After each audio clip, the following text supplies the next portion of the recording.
윤석열 대통령은 지난 1년 동안 한미 동맹 강화, 3대 개혁 추진, 탈원전 폐기 등 다양한 성과를 남겼습니다. 하지만 인사 논란과 정책 혼선 등 스스로 내세운 공정과 상식에 부합하지 않는 모습이 보였고, 이게 젊은 층의 지지를 많이 깎아내렸다고 하죠.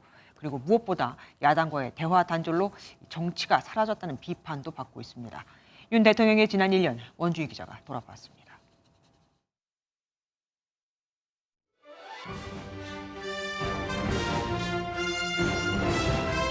대통령으로서의 직책을 성실히 수행할 것을 엄숙히.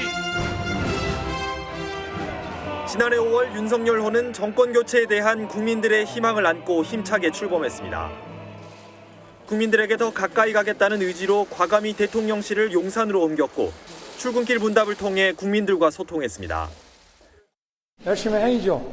지금 시급한 현안들이 한두 가지가 아닙니다. 취임 한 달 지지율은 50%를 웃돌며 순항하는 듯 했지만 첫 해외 순방에 민간인 동승 논란이 빚어지며 위기가 찾아왔습니다. 국민들은 윤 대통령을 상징하는 핵심 가치인 공정과 상식, 원칙과 소신에 반하는 일들이 있을 때마다 지지를 거둬들이는 모습을 보였습니다. 아빠 찬스 정호영, 아들 학폭 정순신 임명 과정에서 불공정 문제가 불거졌고 국민의힘 당무 개입 논란에 초등학교 만 5세 입학, 주 69시간 근무 등 정책 혼선도 이어졌습니다. 반면 윤 대통령 특유의 뚝심이 발휘될 때는 박수를 받기도 했습니다.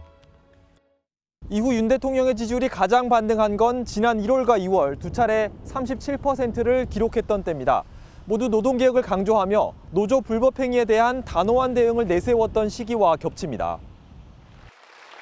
노동, 교육, 연금 등 3대 개혁 추진과 한미동맹 강화, 탈원전 정책 폐기 등의 성과도 좌고우면하지 않는 윤 대통령의 리더십에서 비롯됐다는 평가입니다. 시민들한테는 분명히 도움이 되는 방향일 거라고 생각을 하셨으니까 그렇게 가는 거기 때문에 좀 더 강단 있게 그냥 나갔으면 좋겠다라고 생각합니다. 다만 국민들이 피부로 느낄 수 있는 변화를 만들기 위해서는 결국 입법이 뒷받침돼야 하고 결국 야당과 협치를 이끌어내야 한다는 지적입니다. 민주당이 실제로 대통령이 국정화된다에 적극적으로 협조하지 않을 가능성도 높죠. 그럼에도 불구하고 설득하고 가능한 타협점을 찾고 하는 것이 대통령의 역할이고 의무인 거죠.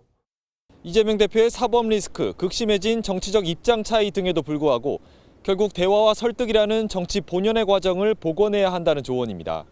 MBN 뉴스 원중입니다. 안녕하세요. 김주하입니다.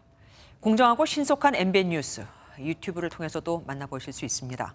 특히 더 많은 뉴스와 라이브를 보고 싶으시다면 오른쪽을 눌러서 구독하시면 됩니다. 어렵지 않죠? 빠르고 정확한 뉴스로 계속 찾아뵙겠습니다. MBN 뉴스를 시청해 주신 여러분 고맙습니다.